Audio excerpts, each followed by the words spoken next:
Hello, hello. Welcome everyone to Conversations with Caregivers. We are so happy to have you joining us today on this important conversation. Before we get started, we would love, first and foremost, we're so appreciative to have you here with us today. And before we get started, we would really greatly appreciate it if you can take a few moments to help us out to complete a brief and anonymous survey. It's going to show up on the screen real quick. Now, this survey is 100% anonymous. And if you can take a few moments to take a look at it, it should take less than 1 minute. And really, this is a vital ingredient, behind any great initiative. You, the people that we connect with, and we're thrilled to be able to provide these essential programs such as Conversations with Caregivers. And these programs are made possible through the generous support of the USAA Foundation. But we're not just about numbers, we're about the people who make it all possible. So at the heart of our mission is this deep desire to understand and connect with the amazing individuals, who we touch through our work. And that's where you come in. So if you can help us out, we would love to invite you to take a part in this quick and completely anonymous demographic survey. And this is really a game changer for us to help us keep this remarkable programming alive and thriving. So this is a crucial step for us all to come together to ensure that we can continue delivering programs like Conversations with Caregivers. So thank you very much for taking the time to complete this survey. It will also go into the chat as a link. So if you're not able to utilize the QR code, that's fine. Go ahead and click the link. We really appreciate your participation in this. And so moving on, thank you again for joining us today for Conversations with Caregivers.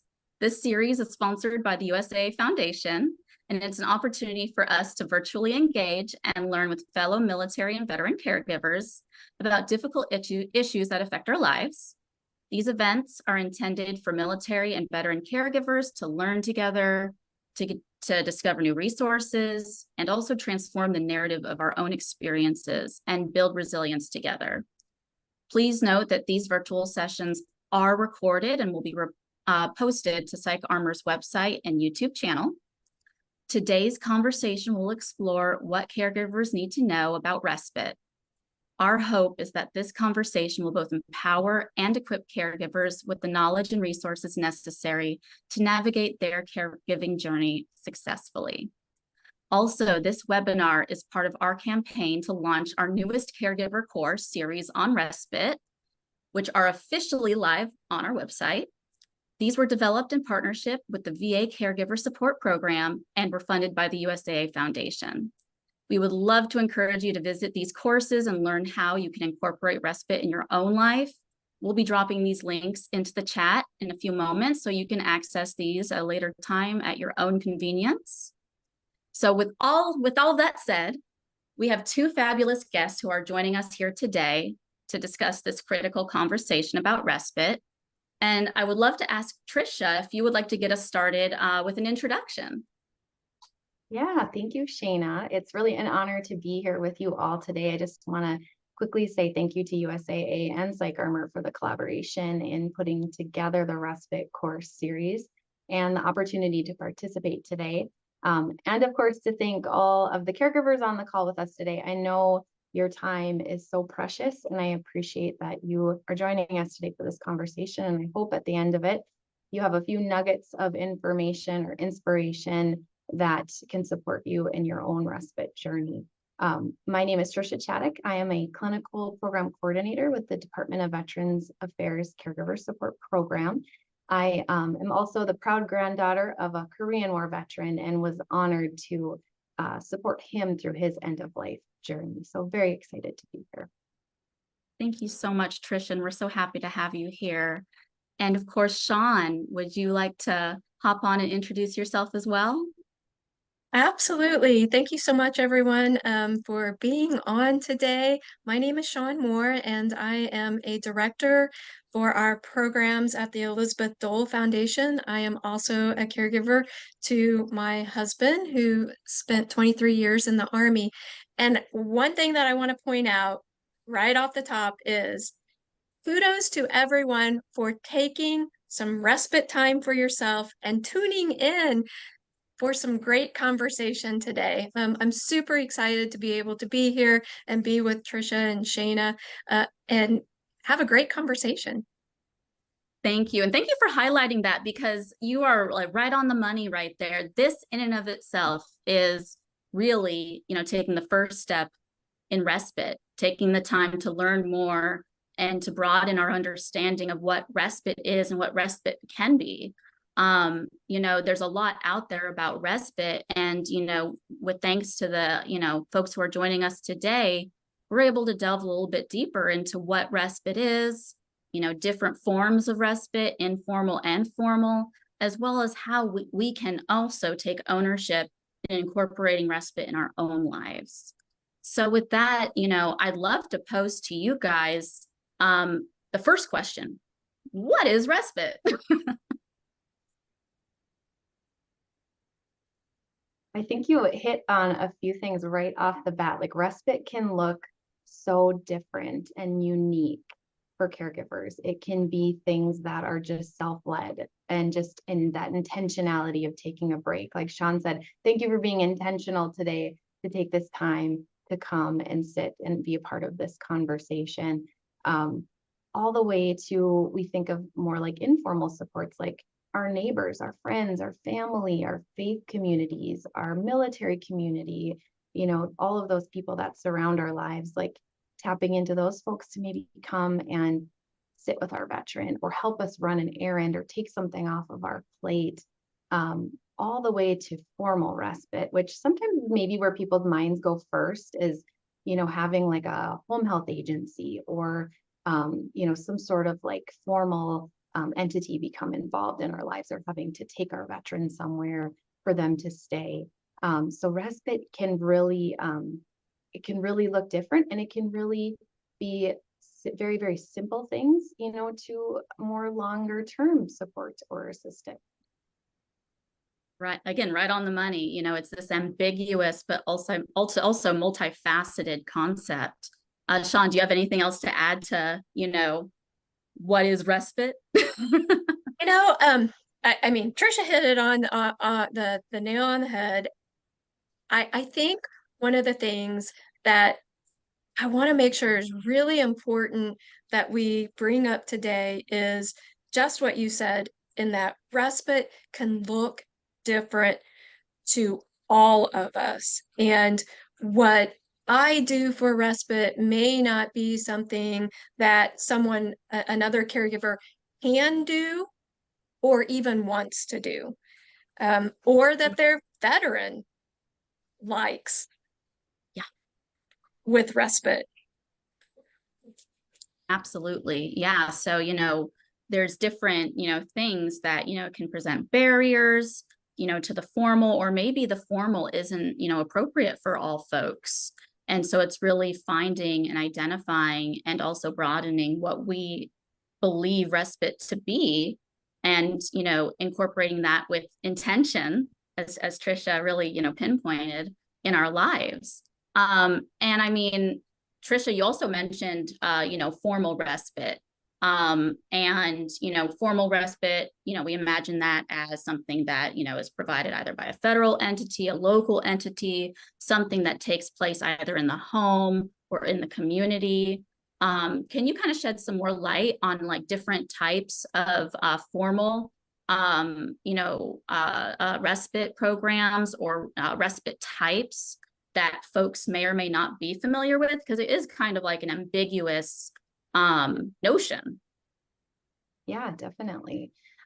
Yeah, there are, I can speak particularly to the VA. There are several options for veterans when they're enrolled in VA healthcare to be able to access through their healthcare benefits. In home respite, we think of probably first or most commonly where an agency is hired or contracted with by the VA to provide usually a home health aide to come into the home and stay with the veteran while the caregiver uses that time to do whatever they need to do. Maybe it's run an errand, go to a personal appointment of their own, or even just head outside to the garden, and spend some time doing something that they enjoy doing. There's also options like a skilled nursing facility, or some VAs have what we call community living center, where if there is a need for maybe a longer length of stay, that veteran can take advantage of the resource, and the caregiver can take advantage of the resource to have the veteran come stay for a long weekend or a week or something like that. I think of examples of caregivers would maybe utilize that if they need to go out of town. Maybe there's a granddaughter getting married out of state and they want to go attend that wedding, or just take a vacation, right? They just want to go lay on the beach for a week or something, or just even sit at home too. I don't mean to make it seem like you have to do something big to utilize that time. There's also adult day health cares where veterans can go, 1 day a week or a couple days a week. And that's a great option too, if that works well for the veteran, for that socialization piece, getting out and being around others and being in that kind of environment. So a lot of different, I think, ways that formal respite can be looked at and be incorporated. Thank you. And, you really mentioned, you pinpointed that, if it works for that veteran, that caregiver. And I can speak from personal experience. And also I know many folks, have experienced similar instances where maybe, their veteran may not be comfortable with having somebody they don't know in the home, or going to a facility because, sometimes they may feel that there is that independence, is lost. And so that kind of, can sometimes limit a caregiver's options in terms of formal supports where they can get that respite. And really something I know that, you and I, Shawn, really just, dove into in some of our earlier conversations was, what is informal respite? How do we incorporate informal respite? What is it? Is it the same for everybody? Or, is that individual by individual basis? Would you be willing to share a little bit more about that? Absolutely. So one of the first things that comes to mind when we talk about what informal respite looks like is, one, it's almost like taking back our identity from it only being, I am the caregiver and that's all. That's my entire identity. And not to get on to anyone, because we just do that. Many of us become caregivers unknowingly. We slide into this caregiver thing, and we turn around and go, wait, where did the rest of my life go? I've found myself either quitting a job, having to change jobs, quitting school. I don't even know what I like anymore, right? All of the above. I don't even know what I like anymore. Exactly. Because I am so tuned in to caregiving, which isn't a bad thing. We care for those that we love, right? Yet, we're not setting ourselves up for success, because I know one of a question that has come in from our participants is, what happens if something happens to me? Well, no matter what, we all know that caregiving is going to end at some point in time, and many of us don't want to think like that. But I know one of our participants is, and we'll get to your question, but it's going to happen. So if caregiving ends for whatever reason, whether our loved one passes away, divorce happens, things like that happen, are we going to be okay tomorrow not having this identity of caregiver? Caregiving can't be our only identity. because it is going to knock our socks off when we're not caregiver anymore. So this is where I love this respite conversation. What does respite look like? Sometimes it's gaining your sense of who you are back. Whether that is, hey, I forgot that I love you brought it up earlier, gardening, but I don't ever garden anymore. I happen not to like gardening, but we'll stick with that conversation. And that example, my mother likes gardening. Maybe why I I don't can't like keep a gardening. plant alive, so I can't either. So, but you all, if we're not doing what we like to do, you've heard it before. How are we best taking care of our loved one? But even more so, what are we going to do when caregiving is over?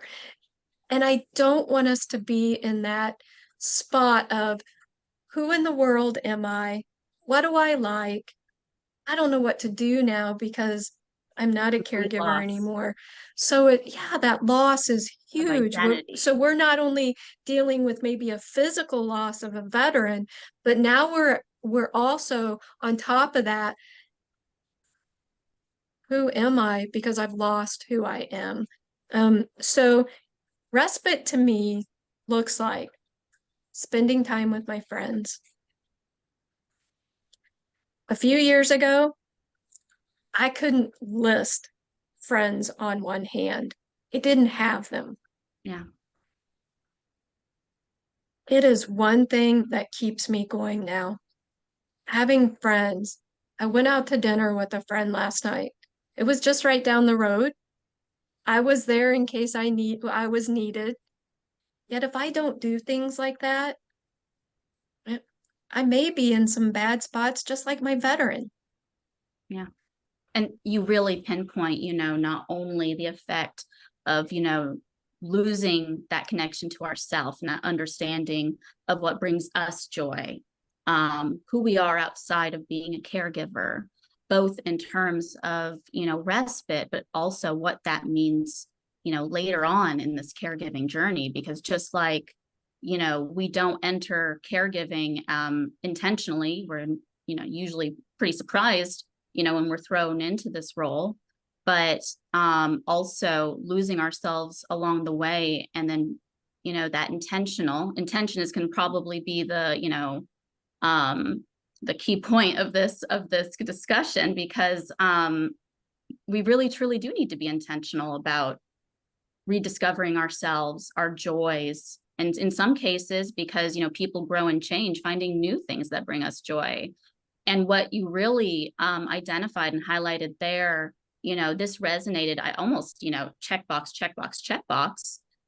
I completely lost sense of who I was as a person. I remember being asked, what do I enjoy doing? And I had no idea. I also, lost my, identity as a military caregiver, through the process of divorce. And so then I felt, who am I in this community, right? And then trying again to, refine who I am. I had to change careers. I had to stop working. I had to stop going to school. Luckily for me, that actually provided me with an opportunity to reframe and find an area of passion, which was social work, particularly working with communities like this to help folks get through, similar situations and to guide folks through these difficult life experiences. Trisha, I know that VA has been working on this whole health initiative. And I feel like a lot of these, points that we're kind of covering right here really kind of hone in on that. Would you mind sharing with us a little bit more about VA's whole health and how that incorporates into the caregiver's experience? Yeah, absolutely. I always love, so with the whole health model, we really ask the question of like, what matters to you, not what's the matter with you, which is kind of a switch, right? From like medical models, right? We go in because we have like this ailment and this need, and whole health really is looking at all the areas of your life and saying, what matters to you? Where are your goals at? What do you want to work on? What's important to you? How can we help you get engaged in activities or things that would feed that intent and that purpose in your life? I know within the whole health model, we have 8 areas of self-care that are identified. And I think you can easily tie kind of respite and self-care back together. And truthfully, when we're out of balance, right, it impacts multiple areas of our life. And Shawn, I think like when you were talking about just like that full caregiver identity, right? Like it happens, it's natural. Sometimes it's even, I've heard caregivers, like even the term caregiver, like I don't even know when I went from being this spouse to being a caregiver. Now I just was doing everything I needed to do, like as a spouse. And now I'm in that role of caregiver, or that a title of caregiver. But the whole health, I think, really helps us, can help a person conceptualize those different areas of life, right? And if we can even start simple and feed one area, identify that as maybe your priority, right? And feed that one area, it will naturally impact and affect all of those other areas. You'll see that kind of come back and that happen again. Thank you for bringing up the image of the whole health model.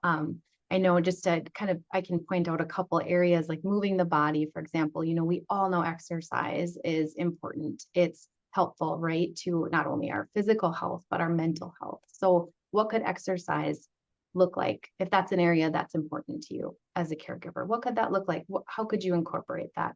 Maybe it's as simple as, I know that in the afternoons, my veteran is settled in, has a favorite show that they're watching. I'm going to go out for a walk. I'm going to get out of the house and I'm going to go take this walk, and I'm just going to listen and take in, you know, all the sights and sounds around me.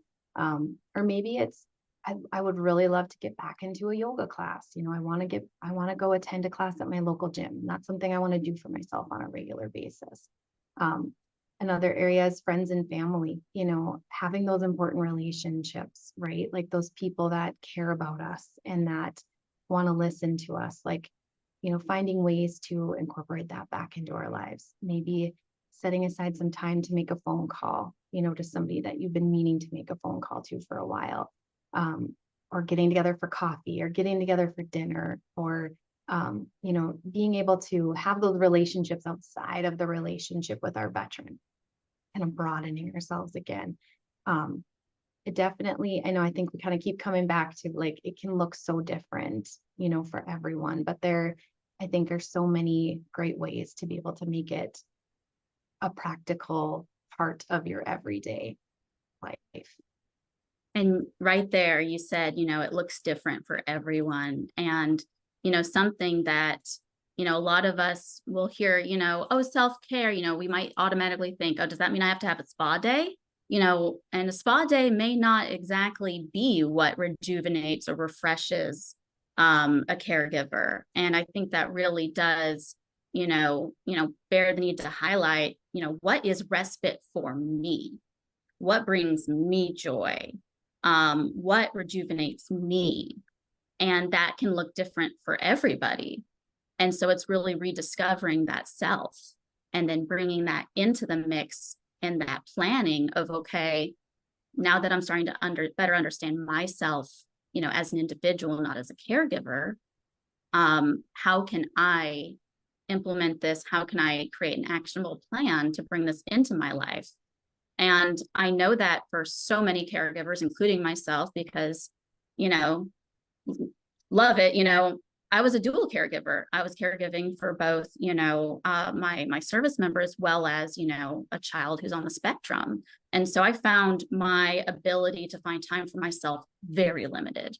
You know, my daughter was in 30 hours a week of ABA therapy, and I had to be present for those 30 hours, fun times.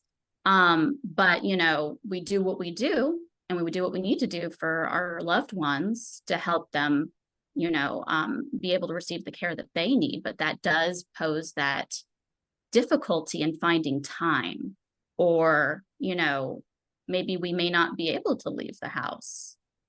how do we find time for ourselves to rejuvenate? And Shawn, I would love to hear some more on, maybe some ideas or some concepts that you've found, both in, your own life, but also in your work, and how caregivers find these, different ways to bring it into their lives, regardless of the circumstance. Absolutely. So one of the things that I hear from caregivers a lot is, they don't have time for respite. They don't have the money for respite. And so that's kind of why we want to shift this mindset of, first, get away from the term self-care, because a lot of people don't like self-care. We know we need to do it. We get that. But gosh darn it, how do we find the time to do that? So it's really making your day mixed in with nuggets of doing things for yourself, doing things that matter to you. So I love to read. I do it at the end of the day when I'm in bed already, but that is my time to, what you can look at it like, okay, I'm escaping from the day that I just had, but I love to read. And last night, if you read on a Kindle, it keeps track of, how many days you've read and all that good stuff, or weeks. I have read like 250 weeks in a row, which is crazy. I'm like, wow, that's a lot of weeks. How many years is that? But anyway, I love that. I look forward to reading every night. I'm not going anywhere. It doesn't cost that much money. And I can do it. Everybody else is asleep or going to sleep. It brings me joy. Someone else may not like reading, and that's okay. But I've made it's in my day. Yeah. So I'm not having to go, oh, let me schedule time. Is my veteran going to be okay if I go and do this? So that's one way. But I will say, and I'm going to throw this out there, it may frustrate people, but here's the thing. I think we can all find a little bit of time to do something for us. Period. Yeah. Period. It may be harder for us. It may take more planning, depending on what it is. Our veteran may give us fits. But we have got to empower each other. I saw a question come in, how do we get other caregivers to see that self-care and respite is important? First, you really can't make someone else see that respite and self-care is important. But I You can think what model we it. can do, right? What we can do is, hey, caregiver, that lives down the road from us or what have you, let's go take a walk. Start inviting caregivers out to do these things with you. For one, you ever heard of accountability partners? I use my friends a lot as accountability partners, because I can get into that. I don't want to do anything. I don't want to go anywhere. I don't want to do anything. But I know that's not healthy for me, right? So what are things, I love sitting out in the sun. I love sitting out in the sun. I love the sun on my face. Go outside, have a favorite chair, feel the sun on your face, listen to the birds. I love watching airplanes. I happen to live by the airport. I can just look out the office here, which, by the way, is right by my house. That's why I said it's by my house. I love listening to airplanes. I mean, that not everybody's gonna like that, but Right. like, I find joy in just listening to the airplanes, because it's always fascinated me. How really can airplanes fly? I mean, you know what I mean? Yeah. That's crazy. Really, it's crazy. But it's what is respite for you? Yes. for you. And it looks, like we said, it looks different. Get away from respite being someone coming to the house and taking care of blah, because we can't all do that. Some of our veterans don't want that. Mhm. It's hard to find respite nowadays because of workforce issues. Yeah. And although the VA has great programs, it may be difficult to find a caregiver to send to a professional caregiver to come to your house and provide that respite. So if that's not the case, what can we do? And we've got to find those nuggets throughout the day. And we can lean on each other to do that. I would love to pose a question, to folks who have joined us today. If you can, please, in the chat or in the Q&A, share with us, how do you incorporate respite into your life? Because, one of the big things that really kind of shifted where I was, talking to other caregivers, what were they doing? And it gives us some really great ideas and how, we can maybe, okay, I experienced challenges, due to X, Y, and Z that prevented me from, doing what I had intended to perform as respite, right? But this really does key into our, as caregivers, we are creative problem solvers.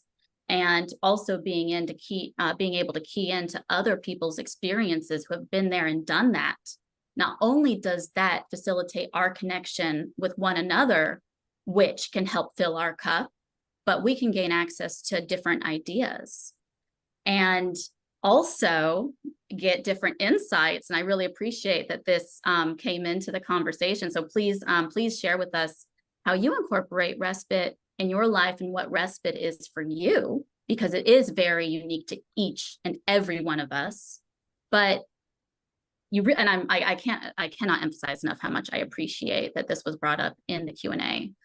The guilt that is associated with taking a break and getting away from your caregiving responsibilities.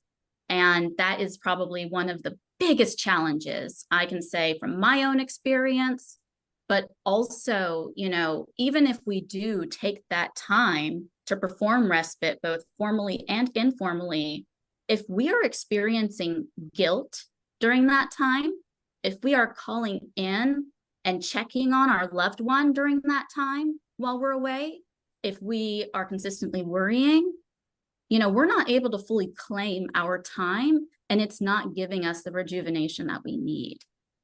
And I would love to invite both of you guys, do you have any insights with regard to how folks can, challenge themselves and, alleviate themselves from this guilt? Because I call it like mom guilt on steroids. It's rough. Yeah, absolutely. Just as you were talking about that, one of the things that came to my mind was really the need to normalize respite. Like we act as though respite is this like this, I don't know, like this amazing thing that we shouldn't use or something like that, but really normalizing it. I mean, when we think of other aspects of our lives, and just anyone's everyday life, like if you're at a sporting event, there's a halftime, right? If you're at work, you're getting lunch break and you're getting vacation time that you're earning. And all of those things are meant to help people in that predicament, right? Or in that role or whatever it is, recharge and rejuvenate and be able to come back and keep doing what they're doing. And I think that's the same with caregiving, right? And in fact, caregiving, I think, is like you just said, on steroids, like mom guilt on steroids, caregiving, your role is 24/7. And so having that discussion of this is normal. It is normal to need to step away, to build those, whatever it can look like for you, whatever resources are available to you, to build that plan to help you be able to access that on a regular basis. Yes, normalize and recognize the necessity, because it's not an option. You know, I know in my own experience, I've gotten to points where it's just overwhelming. And we all need to be cognizant that we have a threshold. We need to be able to alleviate the stress. Shawn, do you have anything to add? I see the nodding. I would love to hear your insights. Well, I think one of the biggest things, and I see some of the questions that are coming in to the chat, and I know some of us cannot leave our veteran, and which just adds another layer of, being in these conversations about respite and self-care that probably makes you really, really angry, right? I want to put this out there. I want to challenge you. I know it's hard. I know it's hard. But I also know from personal experience, if I do not take time for myself, and whatever that looks like, again, that could be going to the spa all day, or it could be curling up on the couch, doing nothing for today and reading my book, then that's what I need to do.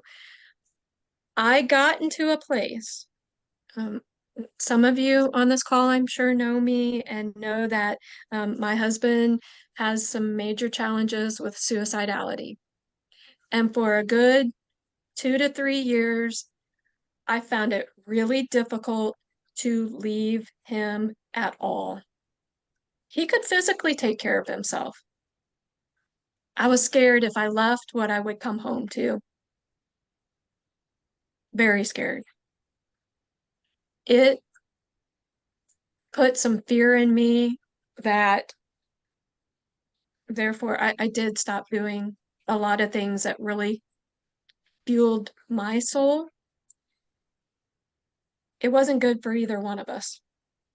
It wasn't good for him. For one, he cannot put his whole entire healing, his safety, his I'm going to be okay on me.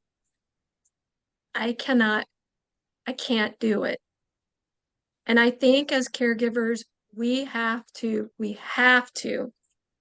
take a good hard look at what our veteran can and cannot do and what we can and cannot do. Because we can end up in a place that is not going to be good for us physically, mentally. It's not going to be good for us socially. And I think it's really easy for us to get into this mindset of, oh, I'm the caregiver. I must do these things. Therefore, I cannot go to dinner with my friend, go take a walk, go to the grocery store. I can't leave him or her. I can't.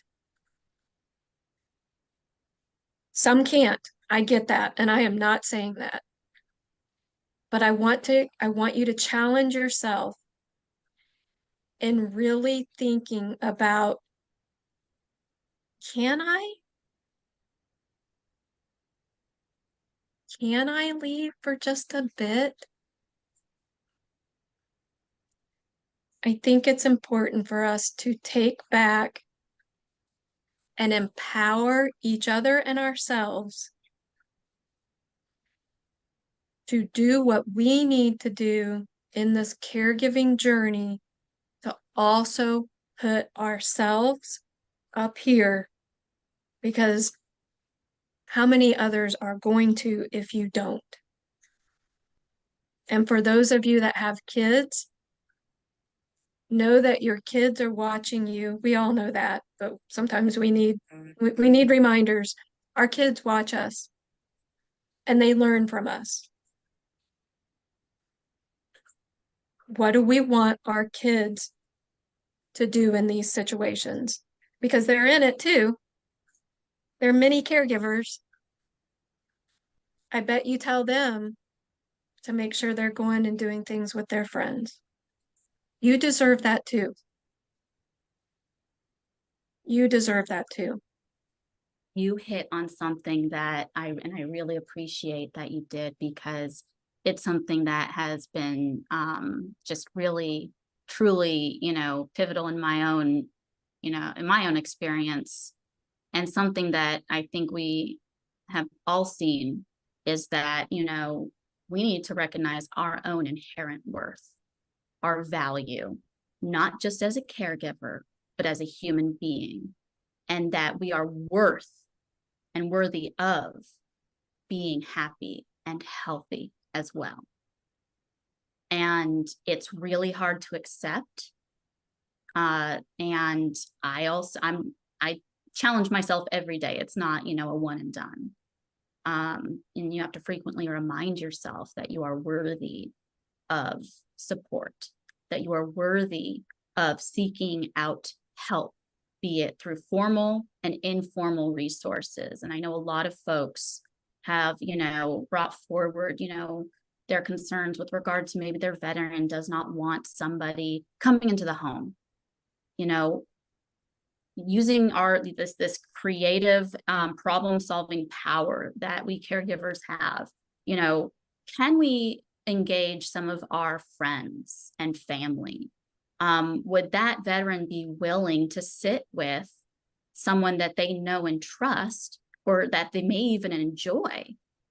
Somebody maybe, even, locking into their network of fellow veterans and service members and seeing who else you can bring in, and being okay with asking folks for help. And finding these alternative ways to try to navigate that resistance. And I want to bring this also back to that whole health, to that. I know VA has this incredible online caregiver respite tool. And, I was diving into this myself, and I was absolutely loving the question, because it really does center around so many aspects of this conversation. And, coming up with an actionable plan in how we can be able to put forth this respite, plan, how we can formulate it, who we can include, how do we ask it, etc. Trisha, would you mind sharing some more about that tool? And I think we'll be also sharing a link to that in the chat, and also in follow-up emails as well. Absolutely.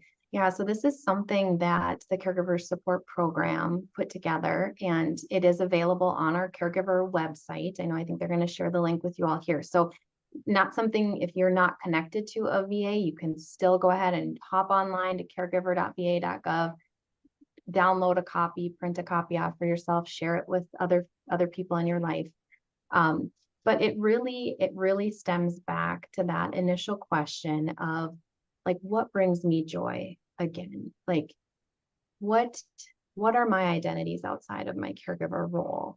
And really helping. And I know that question in and of itself can probably feel very overwhelming to caregivers. I think what to answer. I like, you both have given amazing story. I mean, your stories are amazing, of like really having to pause. Like, what do I even like to do anymore? Like, what did I used to like to do? Like, I mean, if someone gave you a day and said, go do whatever you want, it could feel very overwhelming to be like, I don't know what I want to do with that day. But really, really driving back to walking you through that, taking some time to really delve into those questions. And then, like you said, looking at, okay, what are some supports that exist in my life? Maybe they're informal supports. Maybe they're formal supports that I can access, or that my veteran is willing to engage in, and kind of pulling that all together to set a respite goal, whatever that goal might look like. What's my joy goal? How do I want to bring that joy back? What's that going to look like for me? And then how can I incorporate these supports in my life to help me reach that? Or if there aren't any of those supports, how can I find that joy just in my day-to-day? And maybe it's a combination of all of the above, but really that is kind of really what the tool is there for, is to really help help a caregiver kind of walk through that entire thought process. It is something too, if you are connected with your VA, we would love in the caregiver support program to sit down with you and help you walk through this. I mean, to have some conversations around respite and what that could mean and what that could look like for you. And it can be, you know, maybe your goal is this today, and in a couple of weeks, the needs are going to change in your life and your goal is going to look different. So it's a tool that can be revisited. It can be revised. It could be changed. However respite can be conceptualized in your life at this point in time. Like, how can we reach that? And then in a week from now, maybe that's going to look different. And let's talk about it again and see what those goals are and how can we help you reach that.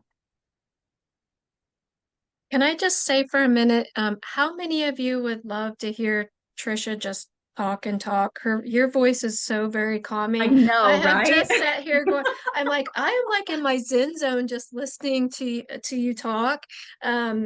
So your respite I'm blushing now, Shawn. right? Thank you. May be finding, you know, some calm voice on a Calm app or something and just really listening to it, because seriously, I've been wanting to say that for like the past 20 minutes, and I'm like, oh my gosh, her voice is just so calming. Calming So thank presence. you. I have to second that, I'll be honest. You Well, have a thank you very calming both. presence. Thank you both. And informative, so double whammy. And I really appreciate you bringing these insights forward, and you know, also just how we're tying all of this together. And I see in the chat that, you know, we have so many folks who are posing questions and also sharing some of their own forms of respite. And I would really love to hone in on some of these resources, you know, that have helped, you know, those within our community find, you know, their own piece of rejuvenation, of respite, of reconnection. And I've seen several come through with regard to, for example, I've seen a few folks mention peer support groups. And one of those in particular being the Military and Veteran Caregiver Network, MVCN. I can say from personal experience that I have benefited tremendously from that community. That is a community that offers live virtual peer support groups, which, you know, during my time as a dual caregiver, where I was like, there's no way I can find time for me. Well, when, you know, my daughter was in therapy, or when, you know, I was able to grab a minute, I was able to log in from either my computer or my phone onto a Zoom meeting, or even onto their chat, because they have a weekly chat, to be able to connect with folks. And not only was that, you know, a really instrumental part for me in, you know, kind of better understanding my caregiving journey, and also in conjunction with PsychArmor's educational resources, and really reaffirming that identity and going, wow, it's not just me.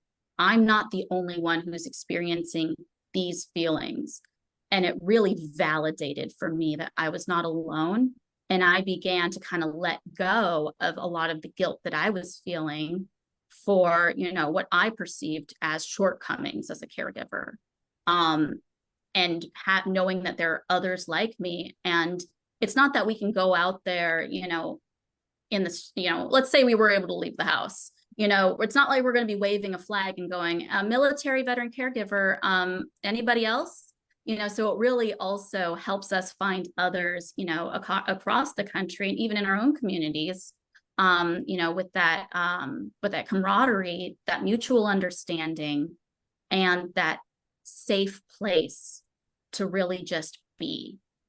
So I really appreciated that folks, you know, brought that into the conversation. I also saw that peer calls sponsored by local VAs, veteran spouse network programs, also churches. You know, there are various resources available to find that connection. And, you know, we may feel a little bit, you know, hesitant to jump into a conversation with strangers. but I can tell you, it was one of the best decisions I made as a caregiver, and really helped me through some of my darkest times in my journey. And I'm still going through the list over here because we have a bunch of wonderful questions and comments.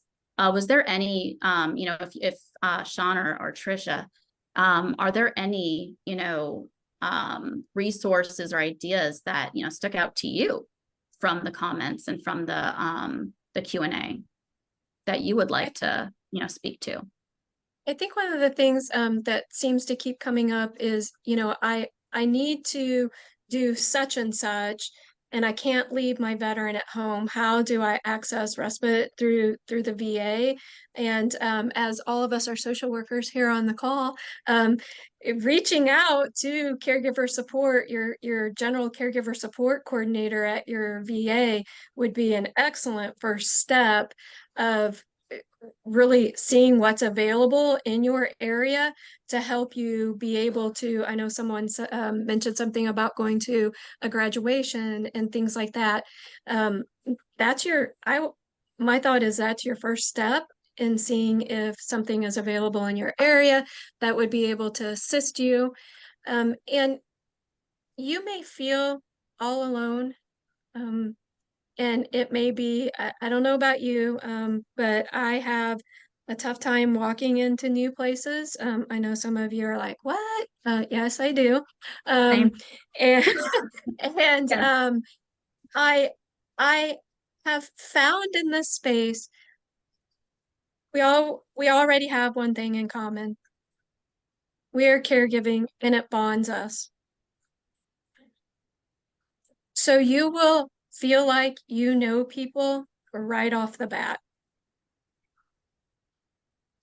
Step out of your comfort zone, meet some other people. I know with some of the groups that I'm involved in, we do some art classes, and it always is interesting to me when we go around. It's virtual and in person, but we'll have people, where are you from? What's your name? And almost every time there is a couple of people that live right around the corner from each other, but they didn't even know it. So step out of your comfort zone, meet some new people.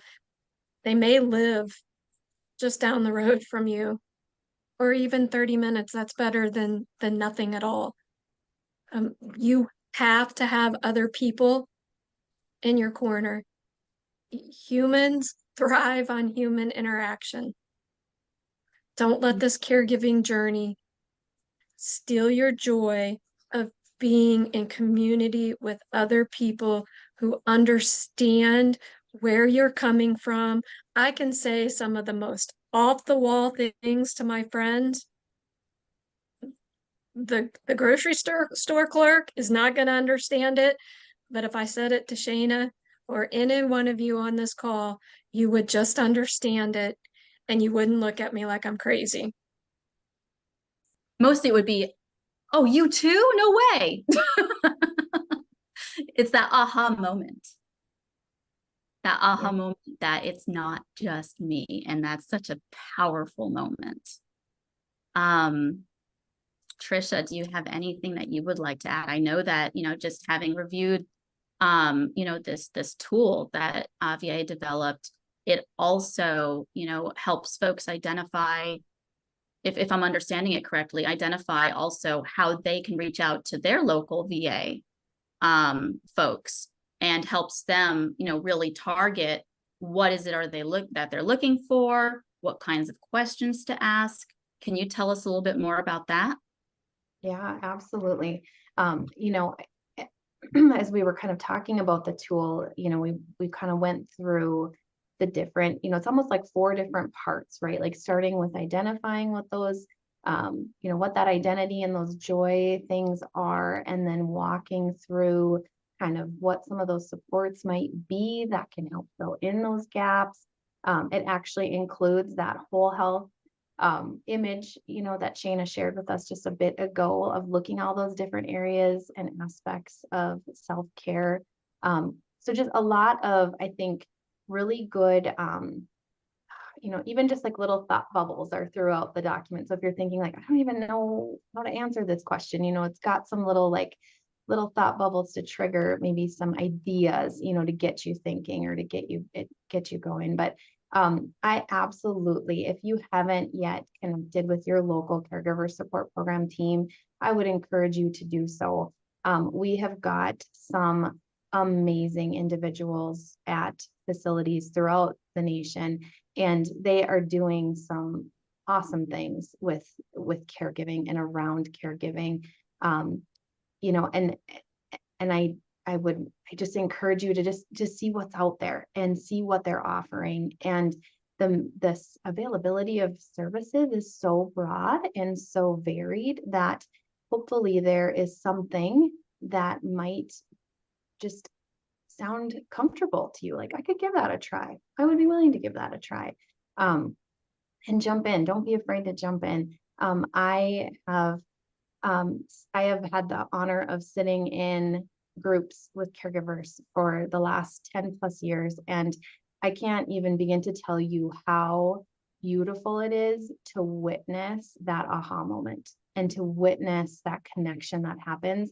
And it happens every single time. Like, I don't know that I have ever left a room of caregivers that they're hugging each other, or sharing their contact information to get together later. It is just such a beautiful thing to see it happen, to see that connection happen, and 100% to be able to comfortably say things that you probably can't or don't feel okay sharing in other venues, with this group. They're your people, right? They're like, yes, they're your tribe. Yep. Yes. Yep. Absolutely.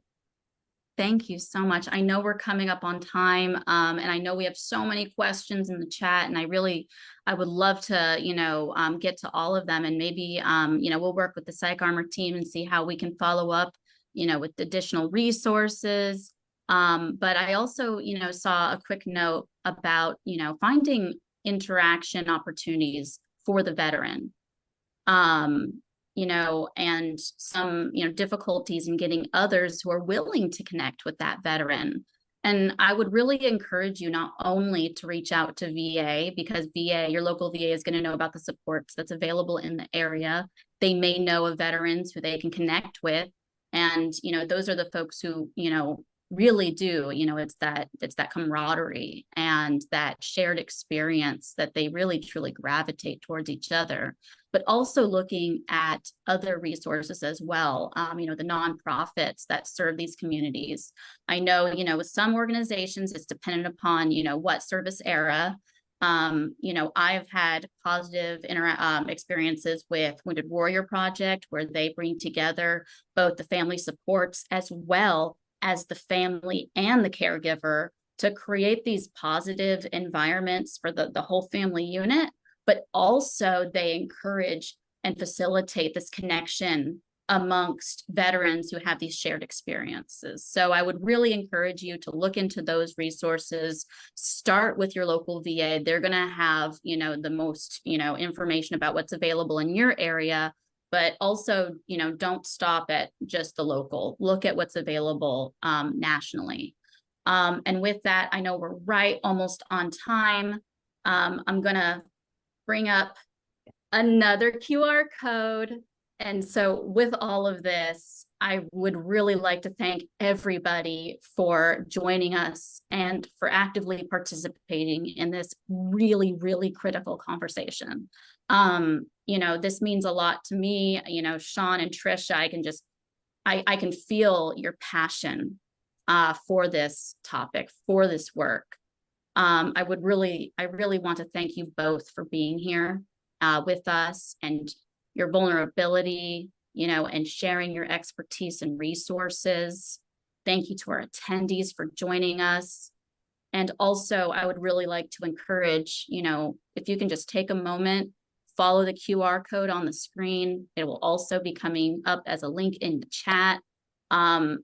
This really helps us better understand how we can continuously improve upon our programming, and so we can continue to bring topics and educational materials that will help you as you navigate this journey. And so again, thank you, everybody. You are not alone. You know, as we've shared here, you're not alone in this journey. Many of us share these experiences, and that there are resources to help us, and that we can help each other find these resources and these alternative ways to find joy and create joy in our own lives. Please keep an eye on your inbox. We're going to be following up with that feedback survey, as well as any of the resources that we discussed today. Probably if I have a hand in anything, I'm probably going to be throwing in a few extras as well. So please keep an eye on that inbox. And then also this recording will be added to the PsychArmor website. So keep an eye on that. And if you have any questions about today's conversation, you can connect with the PsychArmor team at support@psycharmor.org. So with that, I know we're right on the time, but you know, Trisha and Shawn, are there any last things that you would like to share before we end today's conversation? Just a thank you for taking time for you and being here. You're doing respite. You did respite. You took time for you today. Check. Check. Exactly. Check. Yeah. I couldn't say it better. Thank you so much. Thank you for being here today with us, and just thank you for the opportunity to engage in this conversation with you all. Much appreciation. Thank you all. We look forward to seeing you next time. And I hope everybody has a wonderful, rejuvenating rest of your day. Till next time.